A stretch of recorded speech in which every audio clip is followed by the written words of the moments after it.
નમસ્કાર મિત્રો, હું છું આપનો મિત્ર શૈલેષ પંચાલ.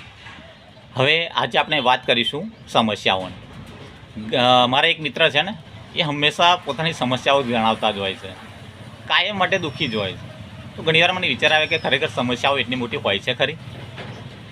એનો એક સાદા ઉદાહરણમાં હું તમને સમજાવું કે સમસ્યા શું છે ને કેવી રીતે આપણા જીવનમાં અસર કરે છે. હવે એક સમજો કે આ મારી પાસે ચશ્મા છે, આનું અંદાજિત વજન કેટલું? કદાચ 25 ગ્રામ, બરાબર છે. હવે એનું હાથમાં પકડતો એનું વજન મને મહેસૂસ થાય ખરું? કદાચ ના થાય. 25 ગ્રામમાં શું ખબર પડે? પણ આ જ ચશ્માને હું 10 કલાક આમ પકડી રાખું તો શું થાય? વિચારો કે આ ચશ્માને 10 કલાક પકડી રાખવાથી આપણા હાથમાં દુખાવો થશે. આપણને એ 25 ગ્રામના ચશ્મા 25 કિલો જેવા લાગશે. બસ સમસ્યાઓનું પણ આવું જ છે.